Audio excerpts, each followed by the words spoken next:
effort in leadership development, dedicated to equipping students with the skills they need to succeed both in school and beyond. Through impactful presentations at school assemblies and student events, he has inspired countless young minds. Despite his achievements in professional sports and coaching, Harvie's greatest pride is his family.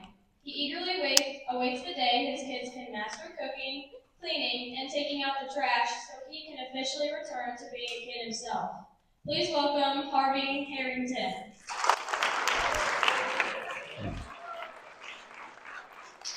Good morning.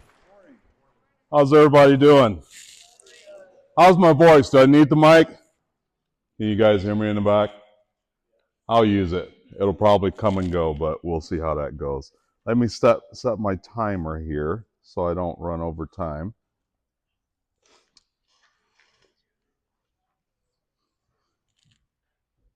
Oh, not 6 hours.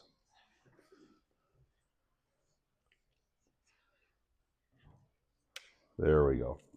So as she said, my name is Harvie Herrington, guys. I'm excited to be here and speak to you today and share a message. And I'm going to be here throughout the day. So I want to remind you, if you have a question that you don't feel comfortable asking today in this session, you can find me in the lunchroom. I know they're moving me around a little bit, so please make sure that I get your questions answered. At the end of this talk, we'll have time for questions as well. So seniors, raise your hands. I just want to put my eyes on you.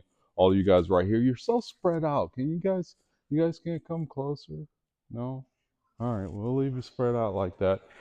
I'm going to share a story with you guys today completely different than what I normally do. This is a small, amazing school. I love coming to small schools and small towns like this.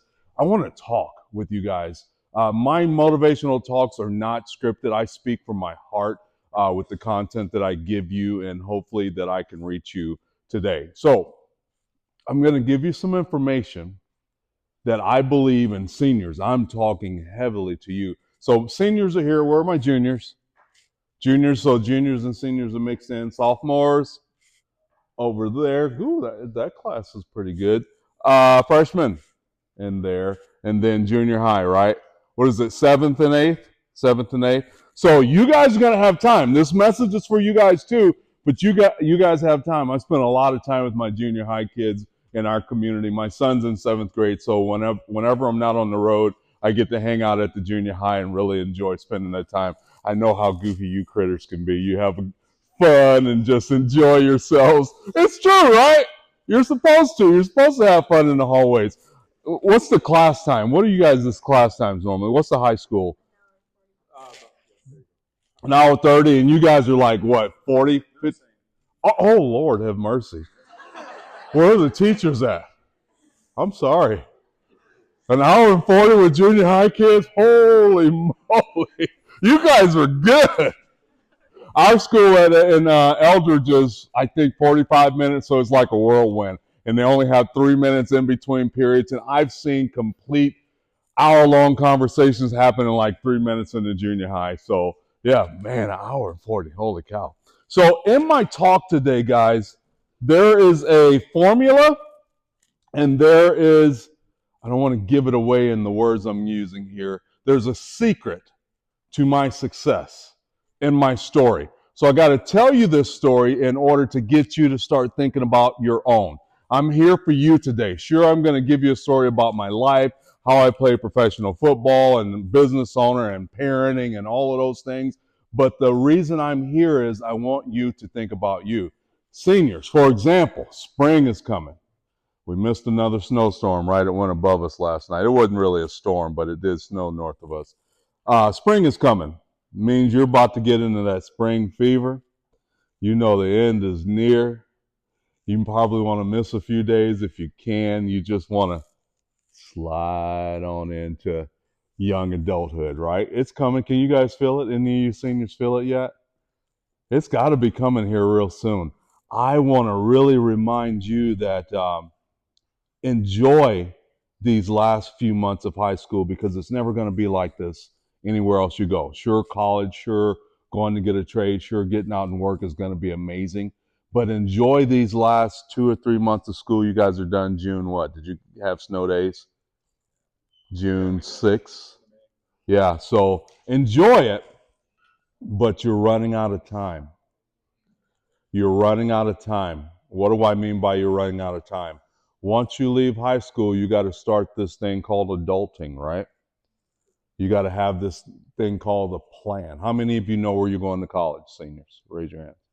Okay, a few of you. How many of you know what you're going to be doing by August of this year? That you know what you're going to be doing? Okay, so that's not enough hands. I'm going to be honest with you. That's not enough hands raised.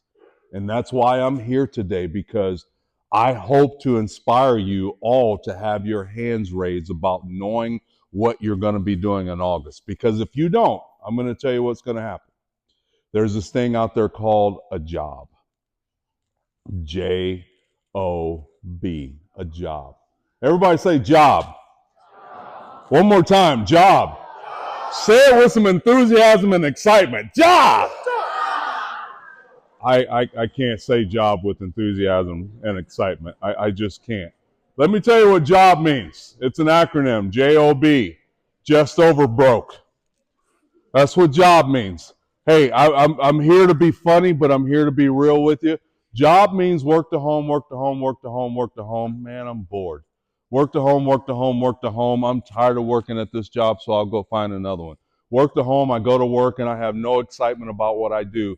I'm bored. I get married or I'm in a relationship, work to home. I'm sad, so I'm making my spouse sad or my partner sad. Work to home, work to home, work to home. Holy cow, I'm 50 years old. What did I do with my life? That's what a job is. Not one of you in this school deserves to work a job. Life happens. Don't get me wrong, life happens. And the next time I'm here, or because you're so close to Iowa City, and in 10 years you see me at McDonald's and I'm ordering a cheeseburger or something, and you remember me, but I don't remember you, and you ask me, would you like fries with that? You're working a job. And that's not why you're in school. You're in school to have fun, especially over here. You're in school to enjoy yourself and make great relationships. But you walk into school every day to make sure that you don't have a job. You think those people working at Walmart, and I'm not here to upset anybody about their parents and what they do, but you think the people at Walmart are happy? No, not unless they're in management and they got insurance. They're not. You think the people working at Casey's or in places like that are really happy? No, unless they're just earning a little extra income because they're retired and they like to travel. No, they're not happy because they don't have what I hope to inspire you to have today. They don't have, seniors, raise your hands to know you're going to college. Raise your hands again. Okay, what about trades? Keep your hands up. Anybody going to get a trade? Okay, anybody knows exactly what they're going to do after?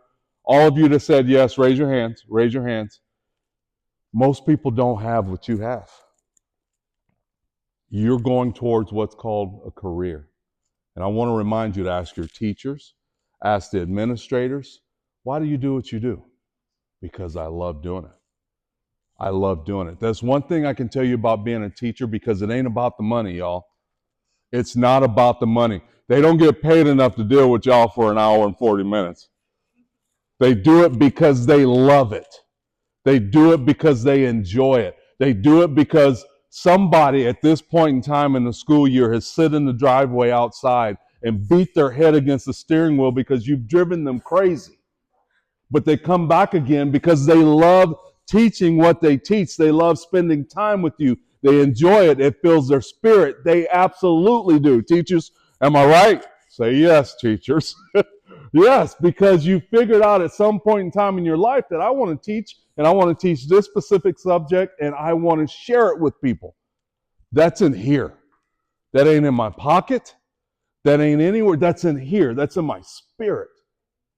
All of you were beautifully and wonderfully made. But there's things in your life that may have deterred you at this point right now from knowing what it is in life that you want. And you got time, but you don't have a lot of time. Because there's people out there that own businesses that are willing to give you a job and work for their dreams. Right now, I'm trying to hire someone to make phone calls. I need another person to work for me, to work for my dreams. Now, when I bring them on, I take them with me and I let them see what I do, so at least they know that they can be a part of something special pouring into people's lives. but there ain't a lot of jobs out there that make you feel that way. So my hopes is today, by sharing this story, you'll understand how important it is for you guys. I'm talking to all of you. You got a little bit of time. You got a little bit of time. But seniors is running out. Jobs ain't fun. And let me make sure you understand what I mean by jobs. Farming is a fantastic career type job. You know, they call these farming communities, right? But they're not really farming communities. Only a few of you parents might be farmers, but they call them farming communities. There's nothing wrong with farming. There's nothing wrong with being a hired hand. There's nothing wrong with that.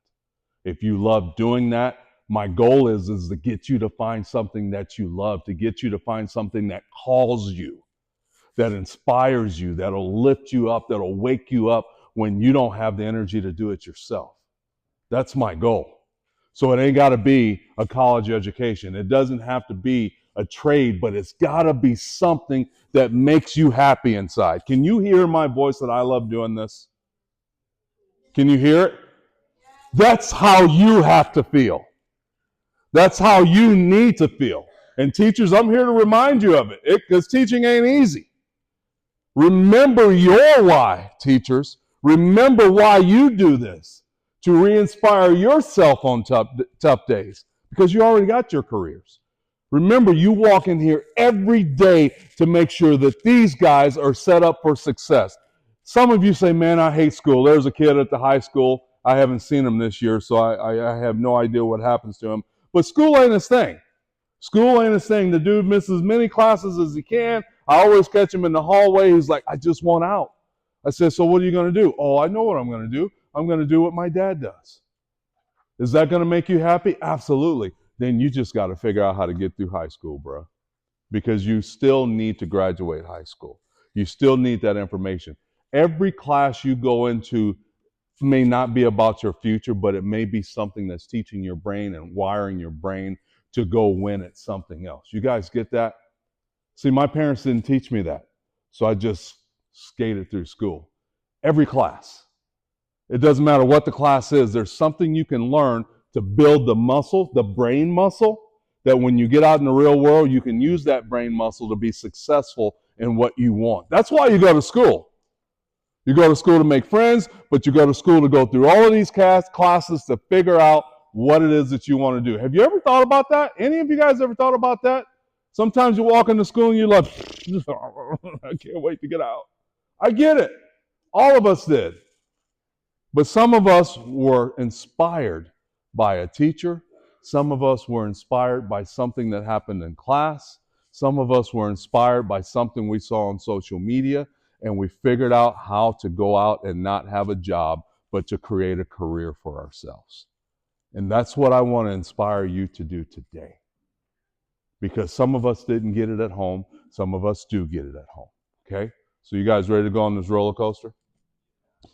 Let me give you the good stuff first. Well, let me give you a little bit about my life. I live 90 miles east of here in Eldridge, Iowa. I've been there for 11 years. I'm married, been married to my wife for 21 years, but we have been together for 30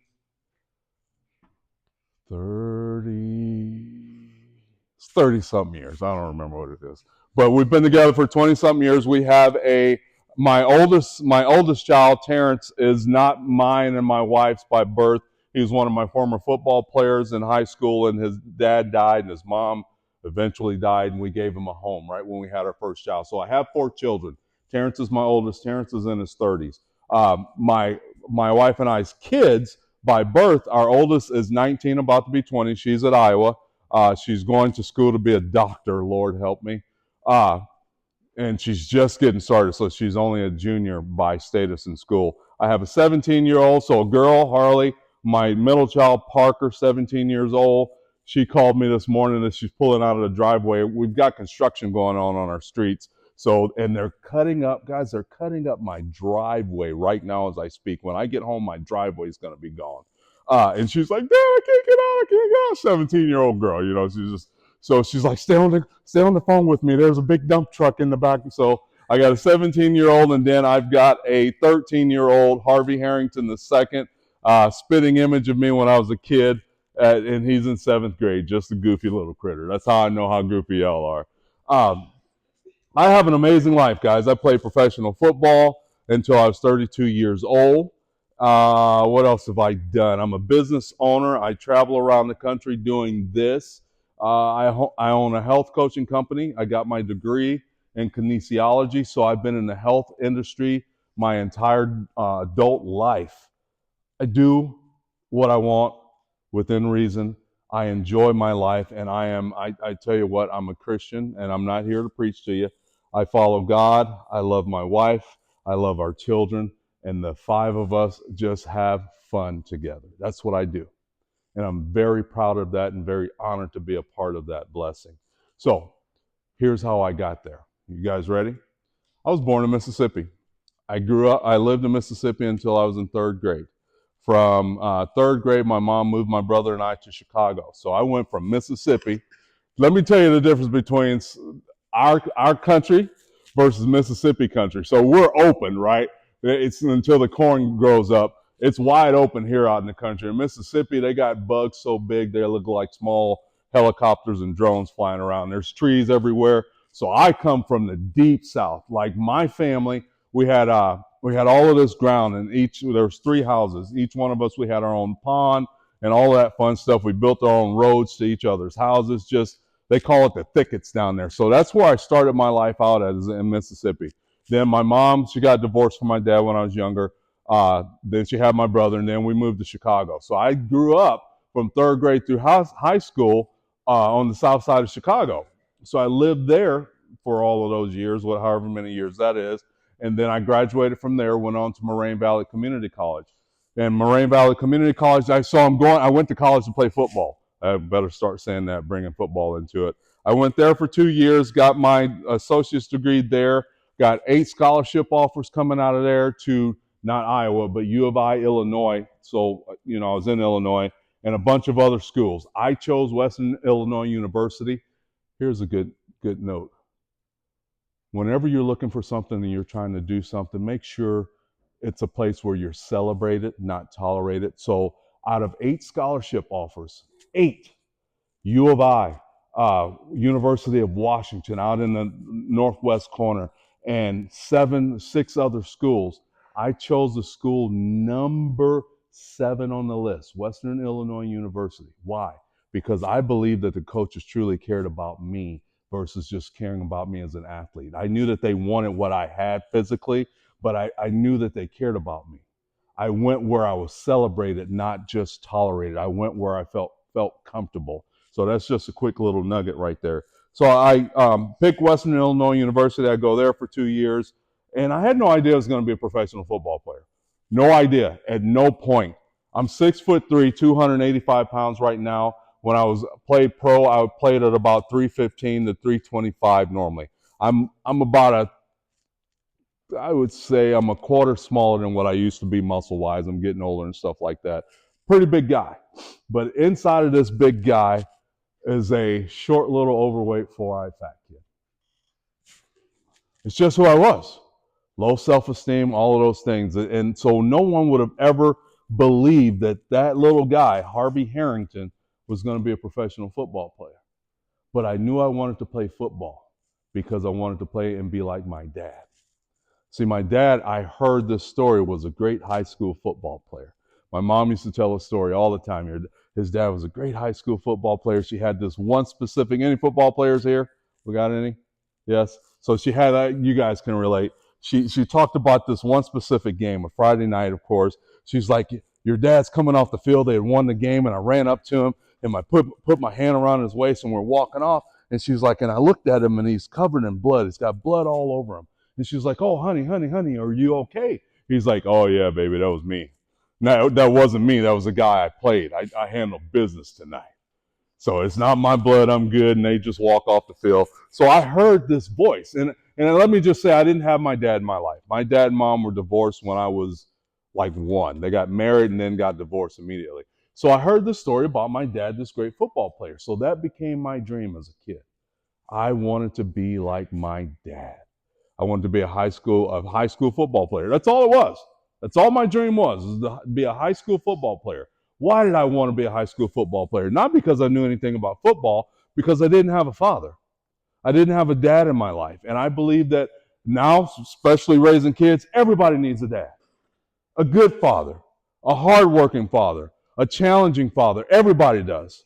And I know that now because I am, and I didn't have him. And that was the only way I can think I can be like my father, is be a football player like him. So this became my dream, to be a high school football player. And look at where it's already got me. I'm in community college. Guys, I have 2 degrees, 3 degrees, 2.5. And I'm still the only person in my immediate family bloodline. No one else had a high school diploma. My mom didn't, my dad didn't, my brother didn't, my sister didn't. They never graduated high school. And I have degrees. And it's because of this dream I'm telling you about. So I'm chasing after this dream through high school. I'm going to back up a little bit. I get into high school. I start playing. I start playing my freshman year, high school, only 9 games. Game 6, I'm on kickoff, running down the field, knowing defense is coming up. I'm a defensive guy. So I'm running down the field on kickoff. I forearm shove this guy. Play is over. I didn't make the tackle, but I'm standing there waiting to go out for defense to come out. And my hand's wet. And I'm just standing there, and I look down at my hand, and all 5 of my fingers had blood running off of it like water. And I look down, and I follow it all the way back up to this scar right here. My arm was open. This skin and muscle was gone. It was hanging on the opposite player that I had forearm shivered on his helmet. We had very sharp, old steel, hard helmets, and the corner cut it, just took it, hanging. And I'm looking at it, and I can see the blood pulsating out of this thing, just pulsating out. And I just freeze and went into shock. When you go into shock, you can't hear anything, your ears ring. And my buddy Stacy comes over, and he grabs my arm, and he pulls me, and he's pulling me, and we're running towards the coach. So like he's the coach, and we're running towards the coach, and I see the coach, and he's like,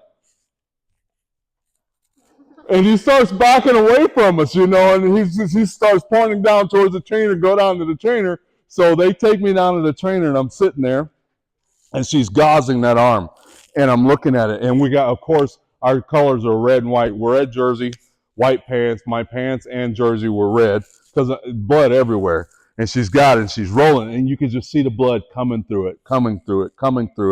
And finally, they got like a toilet paper roll on there, and I'm sitting there, and I'm just sitting there. I can hear that, and then I can hear my heartbeat. And then things are coming back, and the girl's standing there holding my arm. And what do you guys think I said to her? Anybody guess? I said, "Can I go back? Can I go back out on the field?" It was in that moment. I didn't know it yet, but it was in that moment. She said, "No, fool, we got an ambulance coming. You're going to the hospital, But in that moment, when I go back and I think about this, that began my real why. I wanted to go back on the field because I loved it that much. I enjoyed it that much. I had no idea what I was doing as a freshman. Nobody ever taught me anything, trained me anything, but I knew I loved that game. And when the next morning, the next day we go to school, and I'm walking around. Of course, I'm in a brace, and everybody's like, "Ooh, we heard, it got around. You ain't never playing that game again." I was like, I can't wait till next year. I can't wait till I get out of this thing so I can start lifting and training for next year. I didn't know any of this. You guys in today's time, we got social media, we got good teachers, we got good coaches. They tell you the things you need to know. I come from an era where you either made it or you didn't. You either swam or you drowned. So I didn't know, but that's all I can think about. Sophomore year comes around, I'm playing football. Junior year, senior year, I get voted as a captain. This kid, short, little, overweight, 4-eyed, fat kid, gets voted as a captain. Guys, let me tell you about my life up until this moment, my senior year. We all got changed. All of us. All of us. Every last human being has changed. Let me tell you about a few of my changes. I told you my mom and dad were high school sweethearts. They got married out of high school and had me. They were divorced. That's my first change. No dad. Dad took off. Didn't want anything to do with his only son. Only born son. Nothing to do with me. It's very painful. Very hurtful. And I wanted to have a relationship with him until I was 14 years old. Another chain. After the divorce, my mom lost her way. She got lost. My mom gave me away 2 times as a kid. And I remember them both. She gave me away to a friend of hers once, and she gave me away to her sister. I wish she would have left me with her sister, but if she did, I wouldn't be here today because my life would have been better as a kid. And I remember the day she came and come to get me and take me back, and I didn't want to go with her. This is my mom. Think about that chain. This is my mom. A lady is supposed to tell me that, hey, you can have anything you want, love you, hold you, and cherish you, and just push you along and challenge you. I didn't have those things growing up. I would wake up in people's houses, guys, that I did not know that my mom left me with. That was my life before I left Mississippi. And when I got to Chicago, it was worse. Imagine a southern country bumpkin kid from Mississippi that walks and talks. I can't even mimic their slang anymore. I can't do it. I got rid of it, and I don't. But they talk slow, y'all. They walk. Hey, how you doing, brother? That's what I come from. Imagine that kid going to school in Chicago. Can you imagine what happened to me in Chicago? Awful. I never got picked for anything. No one would have ever bet this kid was going to play football, let alone be a professional player. I got bullied by my friends, made fun of by my friends. You feel the chains? The chains are dropping. Bullying. 4th and 5th grade, I had a high school kid take 2 years of my life away from me, 2 summers. Remember when you were kids, you used to go out and hang out with your friends. You guys just play online and stuff, but you had fun and you did things. This kid, I don't share this all the time. Give me a second, because it's painful. I was physically abused by a guy. Emotionally, physically, sexually, all the awful things that a human being can do to a person. Went on for 2 years. It was so bad that at one moment I just decided and said, hey, I'm not going to go outside. I'm just going to stay inside, because every time I went out there was Dan. And when Dan saw me, Dan took me and did awful things to me. And I was too afraid to do anything about it for 2 years. 2 years. And the bad thing about it was his mother was my mother's best friend. So that's why I was afraid. I will tell you this, though. It's hard to talk about sometimes, even as an adult. I will tell you this. I'm going to stop here and say this to you guys because I feel I need to say it. Even in a small, little, amazing community like this, there's bullying that goes on everywhere. I pray that none of you have ever experienced what I've experienced through that. You guys heard the saying, sticks and stones may break my bones, but words will never what? Hurt me. That was the biggest crap that Gen X parents could have ever taught anybody. Words are more damaging than physical abuse. Words are forever damaging. So I'm going to say this to any of you. I always call it taste the words before they come out of your mouth. Be careful with what you say to your peers. Be careful to how you treat your peers. When my friends were rude to me in grade school, in junior high, they had no idea how horrible my life was at home. They had no idea that I hated my life so bad that I got to school every day by 6 a.m. because I needed out of my house. They had no idea that I was ashamed of the clothes that I wore because we were poor, that my shoes come off the rack of a grocery store. They had no idea. And the words that they said were so damaging. So be careful with what you say, because when you walk into this school, it doesn't matter who you is, where'd that come from, who you are, you can pretend to be somebody that you're not. It's easy to walk around and pretend that everything's good, everything's great, and everything's nice, and it's not for some of us. It is not for a lot of us as American kids. And I just want to remind you, be careful with the words that come out of your mouth. And it happens a lot over here, goofballs. Because you think you're having fun. I get it. But some things that you may say are so detrimental. I can remember so much of it. I can remember so many of the horrible things. Now I'm going to go a little deeper. Physical abuse. We can't do anything about verbal abuse from parents. We just can't. But physical abuse from adults, physical abuse from peers. If you or you know of any one of your friends, and somebody may not look at each other and you feel this, have one of your friends have confided in you that they've been physically abused, let me say this to you. Be willing to lose their friendship to save their life. What do I mean by saving their life? By telling one of these adults here in this building, they're not just here to be teachers. They're here to make sure that your life is good. Be willing to get rid of that friendship to save their life. I had a friend tell me about it in junior high that her dad was abusing her, and I didn't do anything about it because I was too busy dealing with my own thing. I should have gone and told the teacher.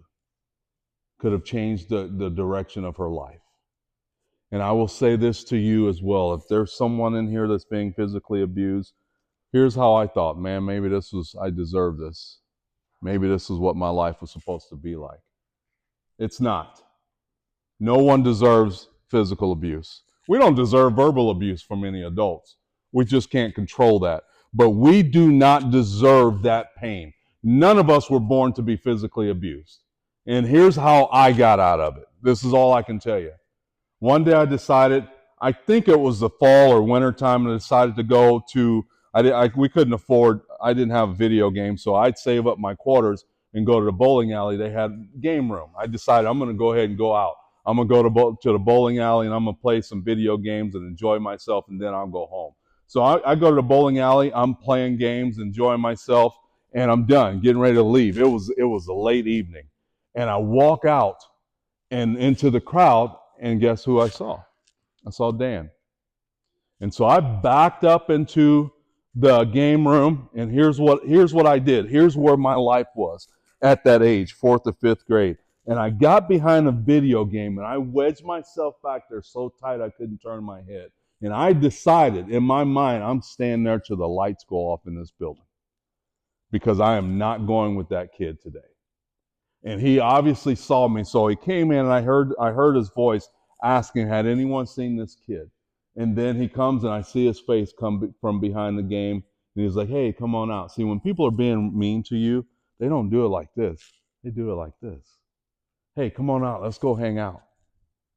He was a mean, bad guy. He was in high school. He wasn't even an adult. And he starts tugging on my shirt, and I'm like, no. That's the first time I said no. And he tugged on me again. I was like, no, I'm not going. And then something welled up inside of me that said, it's time. It's time.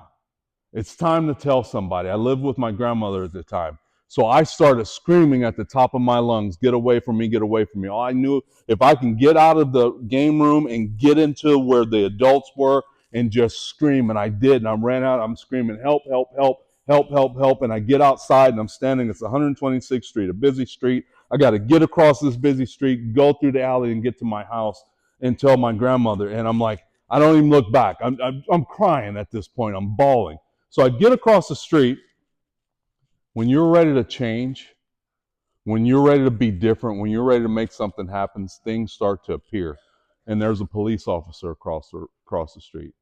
I go up to his car. He let his windows down. I put my hands on his window, and I'm bawling. And I'm just telling you what I believe I said to him. I said, I need you to help me. I need you to help me go to my house. There's this guy chasing me. He's been doing awful things to me. I need to tell somebody. So he puts me in the car. We turn around. Guys, every time I share this story, I relive it. We turn around. We drive through the alley. It's a T-section alley. And then we make a right, and we pull into my backyard. And I'm just bawling. And he doesn't just pull into my backyard. This dude drives up to our back door. And we get out, and I'm standing there, and he's knocking on the back door. And my grandmother opened the door. The lights come on, and I collapse. I just collapse. I knew something was about to be different, I guess is what I'm thinking. And he picks me up. He carries me into the house. And my grandmother's like, what's going on? What's going on? I'm bawling. And he's like, where's this room? And this guy's, man, I can hear it. He's like, where's this room? And he takes me in my room. And the last thing I saw, I never saw the cop again. The door closed. I cried myself to sleep. And the next morning, my life was different. Dan should have gone to prison for what he did to me back in those days, but they just let things like that go. I saw Dan 2 more times in my life. 2 more times. He looked at me and just smiled and moved on. As I got older and as I got bigger and stronger, I always prayed that I see Dan. Thank God for him that I didn't. But I told someone. If I just told my grandmother, I don't know if it would have changed. A police officer change saved my life. Do I still carry the change? Yeah. It's part of the reason why I speak. It's part of the reason why every once in a while I share this message. You do not deserve physical abuse of any kind. Not at any kind and at any point. And you got to tell somebody. And if they don't listen, you tell somebody else. And if they don't listen, you tell somebody else. You knock on enough doors until somebody helps you, because you don't deserve that. No one does. So no physical abuse, no verbal abuse, and be careful with the things that you say to your friends. Everybody got that? Yes? Do that for the little kid in here. Be careful with what you say to your friends. So back to it. Like I said, I was voted as a captain senior year in high school. I had no idea why my peers voted me as a captain. I get to community college, second year in, I got those scholarship offers. I was voted as captain there, and then I go to Western. I choose Western Illinois. I go there. I'm playing my junior year. I'm just playing football, chasing after my dreams. I didn't go, I told you I have 2 degrees. I didn't go to college. I didn't go to school every day to get a diploma and a degree. I went to play football. I'm just being real with you. But because I'm chasing after my dreams, it brought the education along with it. I refuse to let school get in the way of something that I love. So I was a C student all the way through. I probably could have been at least a B plus student, maybe, but I was a C student because I refused to let my dreams and my goals, anything, stop it. So I was decent enough in school. So at the end of my junior year, I'm coming home to my apartment. I check my mail. I pull this letter out, and there's this white envelope with an orange helmet on it. Anybody know what the orange helmet is? Huh? Cleveland Browns. I just want to be a high school football player like my dad. And it's got my name on it. I'm like, oh my goodness, the NFL. That's when I first start thinking I could play in the NFL. And I get this letter, and I just turn right back around, and I run to Coach Ball, and I said, Coach! He's like, dude, you're a pretty good football player.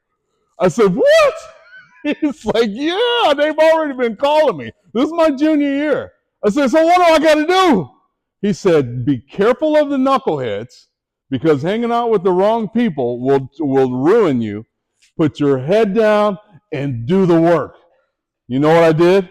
I put my head down and I did the work. My buddies Gabe and Terrence, we called ourselves JUCO thugs because we were all from junior college, and we go out on the weekends. I stopped hanging out with Gabe and Terrence real quick, and I start working out. Then the next thing I know, another letter, Washington, Redskins. Another letter shows up. You see what's happening? All I'm doing is chasing after this dream.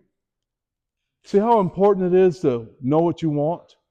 To figure it out at all costs, what you want. It was a dream to play football, to be like my dad. That's all it was. Nobody coached me on it. Nobody told me any of this stuff. That's all it was. And here I am now headed to the NFL.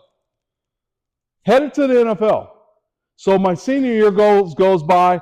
They come, they're working me out. Because it was a 1AA school, I didn't get invited to the combine. So the teams came to me. Coolest thing you'd ever see. They got wires everywhere. I'm doing all of these tests. I'm running, and at this time, I'm 285.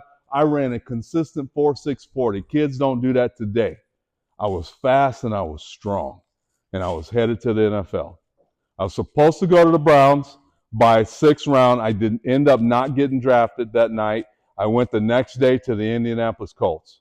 Coach says, hey, we're going to fly you in here this morning. Get on that train, get to Chicago, get on the plane, get on down here. So I go down there. And I'm in the Indianapolis Colts workout facility as a free agent, and they're working me out. Everybody's there. I'm by myself. I guess I'll share this story. You go, guys, okay, can I share it? So I'm in this big, amazing place by myself, mind you, not other players. And the D-line coaches put me through these drills. Then another coach comes, and another coach comes, and then the head coach comes. And he comes, and I start screwing up horribly.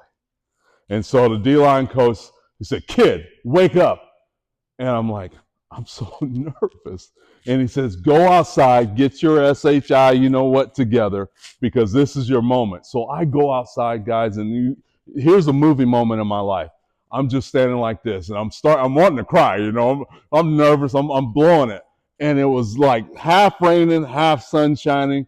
The clouds moved, and you could still feel and I just look up, and I take a breath, and I said, "I got to get this done." And I go back in, and I get it done.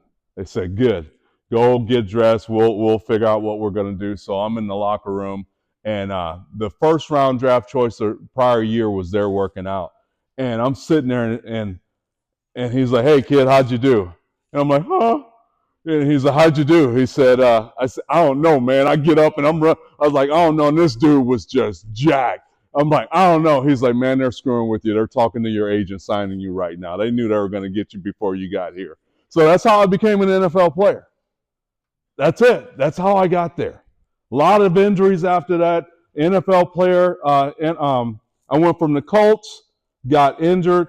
Then I thought I was going to retire, came back. I played for the Iowa Barnstormers. If you guys know this story with Kurt Warner and I are almost, he's a little older than me. We played for the Iowa Barnstormers, Arena Bowl 10. Same story. Then 3 years later, I went to another team, and I just thought I was done, especially with my injury with the Colts. But my agent said, "Dude, the Chicago Bears have been calling me about you." So I went to the Chicago Bears, worked out with the Bears. They signed me at 27 years of age. Most people don't get one shot, two shots in the NFL. I tell people, here's the difference between Kurt and I. Kurt and I had the same thing. We went to NFL Europe. He kept getting rich. I kept getting hurt. That's the whole difference in our careers whenever I see him and talk to him. But I played guys wherever I could until I was 32. I've had both of my shoulders repaired. I've broken my leg so bad it separated at the ankle and went up and broke here. Screws in my ankle. I got a C4, C5 compression in my neck. I hurt everywhere, and I wouldn't trade it for the world. I wouldn't trade it for the world because I was chasing after what I wanted. I was doing what I wanted, and it taught me something that I'm trying to teach you today, share with you. When I went back and processed that life, because at one point I was like, man, I just keep failing. I get there and I keep getting hurt. I get there and I keep getting hurt. I get there and I keep getting hurt. But what's the formula to that story? I never stopped. I never stopped. And I learned to use that in life. I never stopped. I work for what I want. I go after what I want. Whatever it takes, I'm willing to work for it. I never stop. That silly little dream to be a high school football player is what brought me here to you today. And what will get me what I'm looking for tomorrow, and so forth and so on. So again, it's not about me. I'm good. I told you all about my life. I get to stop by and see my oldest on my way home today. I'm going to drop her off a gift and maybe give her a little something to eat. What are you going to do? Seniors, raise your hands. Raise them. Come on. Raise your hands. If y'all don't figure it out, somebody's got a job for you. And even if you get there, it's never too late.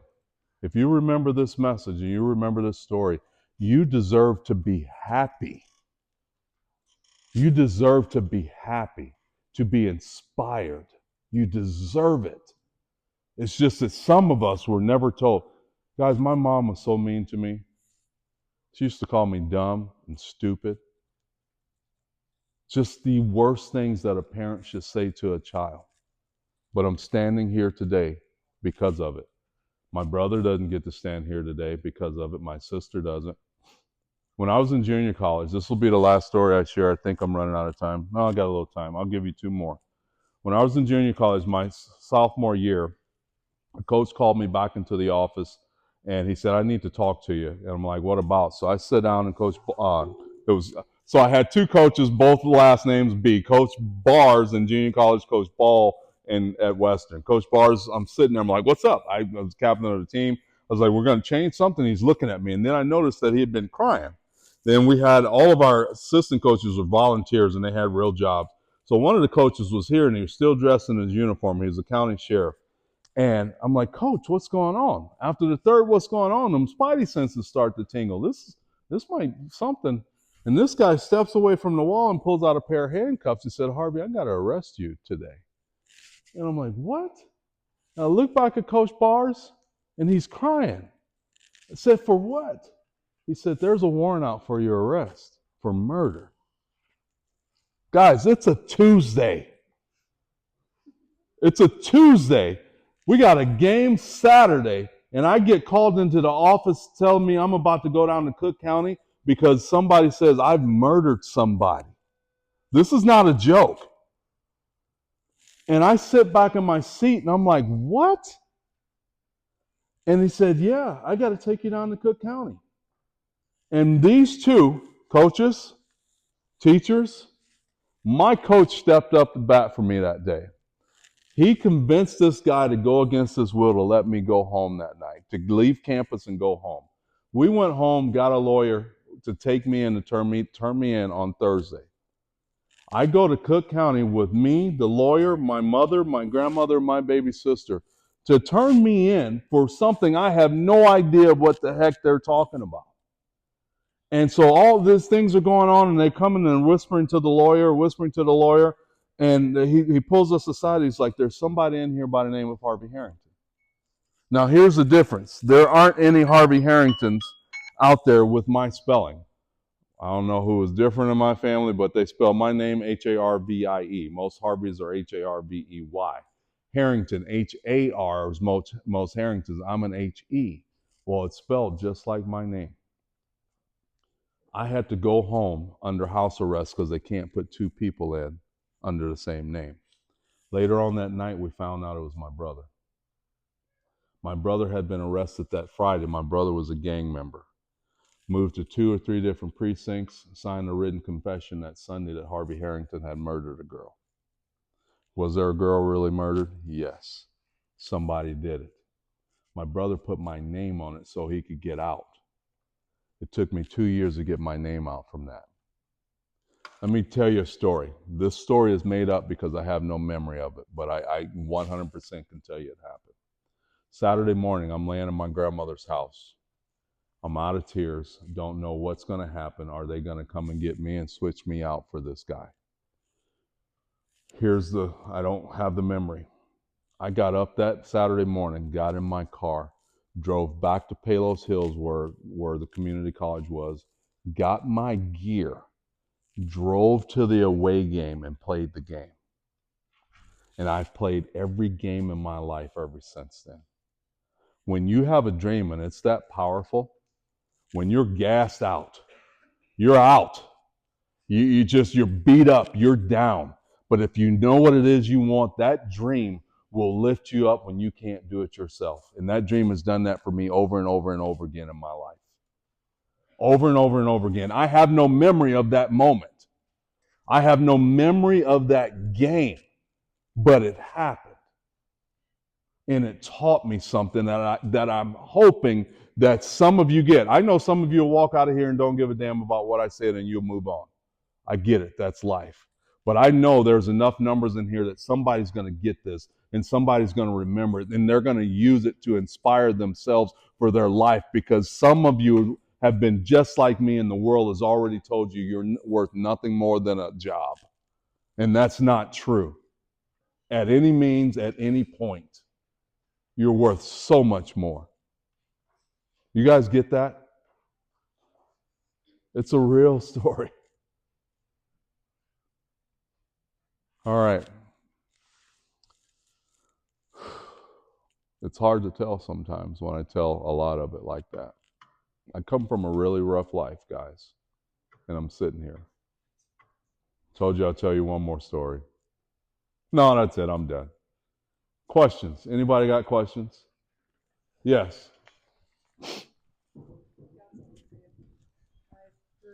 Oh, okay. Here's the questions.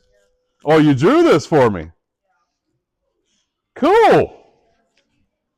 I will keep this for when they come out of the ground. Yeah. I will keep these as long as I can keep them. I promise you. I don't ever use the word forever, but I will have them. Questions? You're going to ask them and I'll answer them. Here we go. How did you avoid or ignore all the negative things you Well, as a kid, when I was you guys' age, I got involved in everything I could to stay away from home and stay out of my community. With the things that was going on in my household, I guess because of what I was doing and working out and training and hanging out with the right friend. I had one friend in high school, and he's still my best friend today. He was the best man in my wedding. That's how it drowned out for me. I surrounded myself with a community that was conducive to me growing. And I had no idea, though. I didn't know I was doing any of this. Football did it for me. Football practice after football, I went into wrestling. After wrestling, I went into track. I worked out 3 or 4 days a week at night. Summertime comes around, I'm working out and hanging out with Steve. That's all I did. Because all of my friends, I had friends from my community that were gang members. I knew if I hung out with them, I wasn't going to go anywhere. Good? Yeah. Do you talk to your father or mother at all? Oh.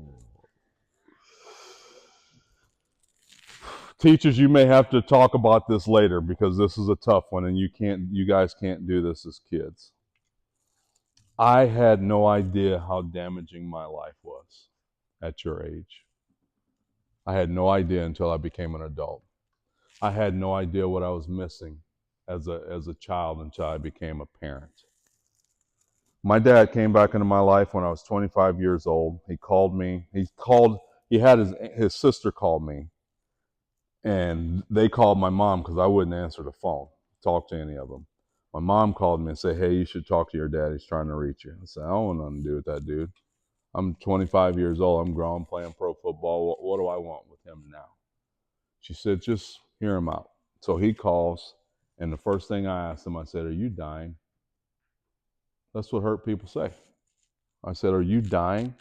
He said, "No, why?" I said, "Because that's the only reason I figured I'd hear from you." And so I have a kind heart. What I decided, I don't know if it's kind or not. So what I decided to do, I talked to this guy, and so I'm playing football. It's like, I'm going to fly him out here, put him in a hotel. I want him to see what he had nothing to do with. And so I let him stay with me for 2 weeks. We're driving back from practice, and we're driving. And he said, "How did you do all of this?" I was like, "What are you talking about?" He said, "I know it wasn't easy for you. How'd you do it?" And I told him the football story. This is where he should have kept his mouth shut. He was quiet. He said, "Man, I have no idea what your mom was talking about. I sucked at football." Imagine that. And I held the wheel, and I was like, He and I are not friends today. We don't talk. There's nothing there. It's a hole in my heart that never goes away, but my heart got bigger when I became a dad and a husband. I made my heart bigger to protect me from the damage that was done. Because if I didn't, that damage would always cause me to do wrong things or say wrong things. My mom and I rarely talk. My mom doesn't know my children. It's a sad story. She's broken. And I had to process it and figure out her mom was the same way, my grandmother. She did the same thing to them. So in a sense, when things repeat themselves, it just happens. I broke that chain. My brother didn't break it. My sister didn't break it. I broke that chain. And I just live my life the best I can. Is all I can say. I have no decent relationship with either one of my parents. Do you have any advice how people can reduce stress or anxiety in their lives? Wow, I wrote this on the way here. That's funny. Self-love. Self-love is self-care. If you love yourself, you can cover up and clean up hate in your life and pain in your life. If you love yourself, and it's hard to do, and you got to practice it. If you love yourself, when you're depleted, no energy, you're running out, a lot of pain, you have to learn to love yourself when no one else will. I used to tell myself in the mirror, "Dude, you're beautifully and wonderfully made. You're beautifully and wonderfully made," as corny as it felt, until I believed it. And that's how I refilled my tank. I don't have to refill my tank now. I wake up every morning being happy about my life. because I get to talk to my babies and see my baby, kiss my wife goodbye, and talk to them throughout the day in our family chat. Because I accomplished the things that I didn't have. So that's how I replenish it. You got to have something in your life that inspires you, teachers. You have to. This inspiration that I have inspires you. It's too important. You fill my spirit. The email that I will get from one of you at some point over the next 24 hours fills my spirit because I get them all the time, and I promise you I'll respond. Yes. How did you get over the abuse? Was there something specific? No, what I will tell you is counseling. I started seeing a counselor 2 years ago because it rears its ugly head all the time. Anytime I hear from my mom or anything like that, counseling. And here's the honest to God's truth. I have not told my counselor about Dan yet. We've just been focusing on the family stuff. I have not touched it yet. Don't know if I will because I feel like this has been therapy for me and reading. But I would suggest to you counseling, talking to an adult that you know, trust, and that'll be real and honest with you. Sometimes parents can't be that.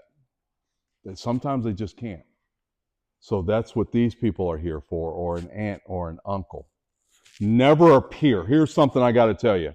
You guys are not equipped to handle your best friend's pain. Whether your life is great or not, you're not equipped. The only thing you're equipped to do is give them a hug and tell them you love them and you're there for them. That's all you're equipped for. If you're sharing your pain with a friend, you got to share it with an adult that knows how to help you through things. That's very important. Okay? Who are some of the major influences in your life? My coaches. My wife. And so as a young man, I knew that I was missing a lot, so I did a lot of listening and watching other male adults and what they said and how they walked, how they talked, the things that they did. And I mimicked those things and created who you see today. But my coaches were hugely influential. Were there any other sports you played in high school other than just football? Yeah, wrestling and track. But I quit both of them my senior year to focus just on getting bigger and stronger for football because I knew I was going to college. How did you manage to make it up with your father in your life? I didn't. It's never going to be. My father is now sick. He just got out of the hospital. His wife called me in pain about what's happening to her husband. Here's one thing I'll share with you. And this is my faith. Again, I'm not preaching. I know it's a public school. But my stepmom called me last week about my dad. He's got Parkinson's and dementia. And she's crying to me. And my wife is listening. I got it on speaker. And I'm like, she's crying to me about a man that I potentially possibly despise. But I had to have the empathy to listen to her pain while she's talking to me about something that's painful. God has given me a gift, and my relationships have given me a gift to have that empathy, to set my pain aside. Now, I went and shared it with my therapist to be able to move forward. That's a gift that I've been given. Most people don't have that gift. I know that I have that gift of empathy and listening and understanding because I really want to be angry about it. I really want to say, hey, I don't give a damn what you're telling me about this man. I don't want nothing to do with him. But my heart says that's not the right thing to do. So I listen. But I will never have a relationship with him. Don't need it. I'm man enough without it. What or who kept you going during high school and college? Just that game, guys. It's silly. Some people don't understand football, all the pain. I told you I've had both my shoulders repaired, 2 different doctors. This doctor screwed it up. This doctor got it right. It was the pain. I can't explain it to you how you feel. In high school, you don't remember the pain. In college, you don't remember the pain a little bit. But then, and when you get older, it was the pain. I embraced it. I embraced the practice, and it was going to do. It was my safe haven to be on that football field practicing in that locker room around my peers. So that's what did it for me. Again, what's going to do it for you is being in the environment that you know you belong in, not where somebody's putting you, but where you belong in. And then you'll have the energy to fight through it. Does anyone have any other questions? Yes. We were just talking about it this morning on the way here. I met her in college, so I'm leaving with my buddy. We're going to an party after up, and I see this blonde coming my way, curly hair, gray eyes. I'm like, hey, girl. And so she's with her friend Carrie, and I'm with my buddies. And we didn't know each other, but Carrie knew one of my teammates. And so I'm standing there, I'm staring at her. I'm like, yeah, I got to get her number. And so I went over and talked. They followed us back to the party, and I talked to her that night. And she would not give me her phone number. She said, if you want my number, you got to get it. And I'm the team captain, so I was like, hey, I need her number. So I got her number, and we started dating then. So that's how she might tell you a totally different story, but that's how I met her. And I would catch her staring at me every once in a while in the first couple of months across the bar. And I was like, yeah, she likes me. So that's how I met her, and we were together since then, and we'll be until we're gone from this earth. It's an amazing relationship. Good question. Nobody's ever asked me that. Any other questions? Is there one back there? No. You can raise your hand if you don't want to write it down. Yeah, you don't have to write it down. Oh, say it louder. Colts and Bears in the NFL. Barnstormers, Red Dogs, Barcelona Dragons, NFL Europe. Barcelona Dragons and Red Dogs no longer exist. The Barnstormers are still there, but they're in Arena 2 or some other league now. But back when I played, it was Arena 1. Anybody else? No? Okay, there's no Oh, there's another one. Who are we pointing to? Oh, we got one. 2, 3. Let's go here. Which one came up first? Was there one here? Go. I don't have any anymore. I was a huge fan of Tom Brady because he learned how to win after winning, and that's a very amazing formula. Most of the times we get there and we win, we get caught up in the hubbub and we don't know how to get back. So him, Peyton Manning, quarterback wise, there's some other great athletes out there that I enjoyed, but I kind of stepped away. I still watch it. I was sad that Patrick lost the Super Bowl. I'm not a fan of the team, but I was a fan of the fact that they went to 3 straight Super Bowls and all of those tight games they won. When you figure those things out, you're doing some amazing stuff. So yeah. No, I'm a little bit older, believe it or not. When I was with the Colts, he was in college. My this is how old I am. My quarterback was he's the new coach of Chargers. He was the coach of Michigan. Jim Harbaugh. Good Lord. Jim Harbaugh. Yeah. No, older. Believe I'm old, guys. I ain't gonna tell you how old I am, but I'm old. 60? No, not that old.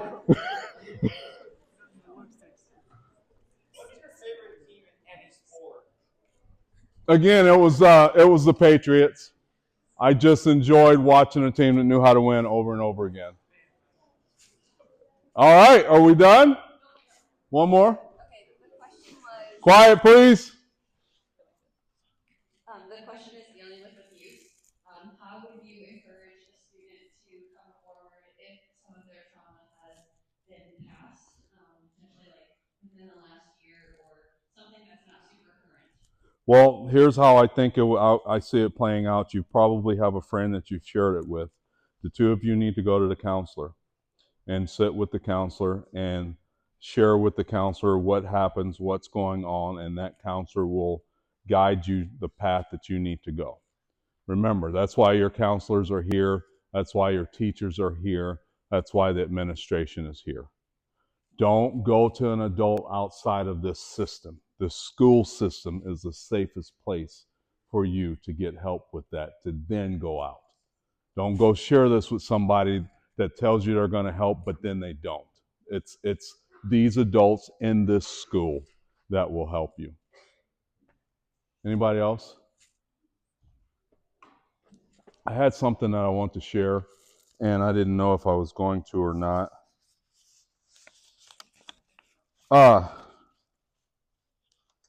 If this gets me in trouble, I'm sorry. Ray? Who's Ray?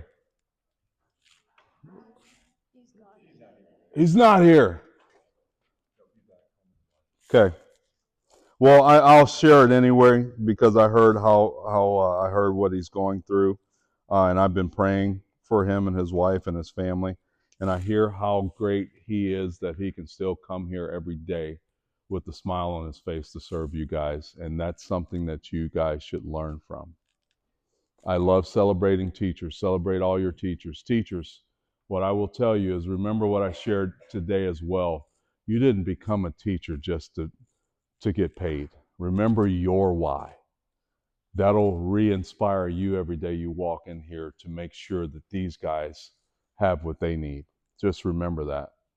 So you guys make sure that you pour your hearts back out into Ray and Mr. Cooling for what he's going through, because he's giving you, that's beyond me. That's an example of doing what you love to do. What he's dealing with, that's good that he's not here so I can talk about this. What he's dealing with, and he still comes here with a smile on his face. That's called a career. If it was a job, he'd be miserable. So pour that back into him. If you pray over him and his family, because I promise you, you have no idea what's going on behind that closed door. I'm a cancer survivor. I didn't even share that with you. I lost a kidney in 2020. My kidney exploded in my body during COVID, the worst time of the year to have it. So I can tell you, at home, it's rough. Okay? All right. We done? Was there another one? This is your last chance. Oh. If you have a question, you can ask him. HarvieHerrington@gmail.com. I'm on all social media platforms. You can always ask there, and I promise it might be 3 o'clock in the morning when I respond, but I will respond. Okay, please join me in giving Harvie a round of applause.